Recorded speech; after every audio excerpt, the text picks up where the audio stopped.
Hello, Bruce. This is Jeff, the garage guy. Thanks for having me out. Oh, geez, must have been about 2 weeks ago now. I do appreciate your patience as we've been moving the shop and kind of working some long hours around here. Anyway, I've designed your garage. I put a lot of bells and whistles in this plan, and we can go from here, and you can tell me what you like or don't want to spend, and so on and so forth. What we're looking at here is the top view of your garage. I designed a nice garage cabinet system on the back wall here. Fills a lot of space. There's a ton of storage there, and then I also added additional storage on the right hand side while leaving room for your garbage cans and a refrigerator out in the garage. Let's take another view here. Alright, here is the back wall. Basically what I created here was a trunk. You can open the lid and get into the trunk here and store, whatever it is you're probably storing in the trunk now. That would be pretty neat. And then on the right and left side of that, I did a set of drawers. If you don't remember, the drawers have these dividers in them, removable dividers, so you'll get really organized with these drawers. Sorry about that. And then, so these are basically 24-inch wide cabinets here. You have a 60-inch wide bench and then 24-inch wide cabinets with the drawers in the bottom. And then you go further out away from center, and we have 30-inch wide cabinets here and here. And then we have the real big ones, 36-inch wide here and here. All of these cabinets are about 90.5 inches tall and 24 inches deep. So it's a pretty big system. Overall, this system on the back wall is 20 feet wide, so it's quite large. And then if you look over to the right wall, you'll see some cabinets over here over the garbage cans and the fridge. Let's take another look at that.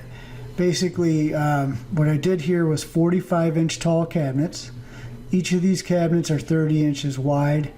These two are 12 inches deep, and the ones on the left side are 16 inches deep. Now you have, a real good variety between the whole, throughout the whole garage. 12-inch deep storage, 16-inch deep storage, 24-inch deep storage, and then over the fridge we got kind of a special thing. We got a 30-inch deep cabinet, 30 inches wide, 30 inches tall. So if you got something really bulky and hopefully lightweight, you could stick that in there. You'll notice I have two pictures of these different scenes here. This one is showing accents.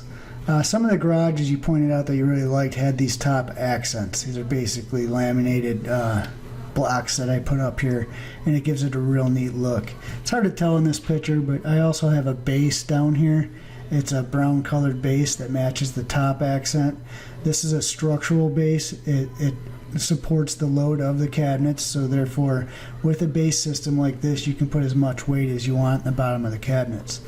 This picture here shows them floating in the air. There's pros and cons with the type of floor you have. Obviously the pro is you don't want leaves and stuff blowing underneath your cabinet, which will be awkward to get out. The benefit of not having it is the fact that this floor, in order to keep it clean, you essentially got to get it wet fairly often. Have your cabinets up in the air makes it so you don't have to worry so much about getting the bottom of your cabinets wet. Now these bases that I build, they're up off the ground on leveling feet, and they are water resistant. However, they're not waterproof. So if you were to mop your floor and knock it with your mop, you're not going to hurt it. It's just like a laminate countertop as far as water resistance goes. Here you can also see the accents on these side cabinets versus the picture above without the accents. I think it'll look incredible, no matter what, either way. If there's other options too. If we do it without accents, I can do a white base down here, and it would bring down the price of the base a little bit instead of making the base match the upper accents. Now these accents, of course, we'd have to go visit in person and check out what different colors look good with the slat wall versus the cabinets and all that. If you go down to this bottom page here, you can see this whole thing in gray. So I guess it's a good time to talk about pricing. You can print out a printable version of this design here. It includes the actual pricing. I just don't put that on the YouTube videos.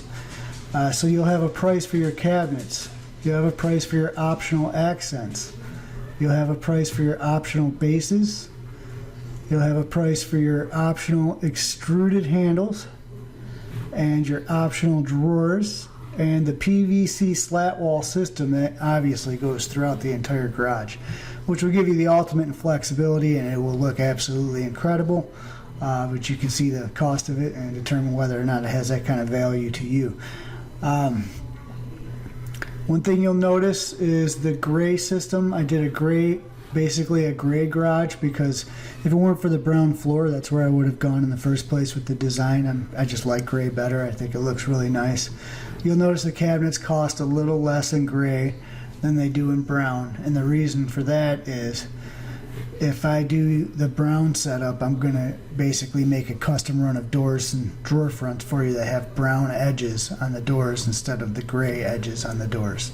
So that's really the only difference there.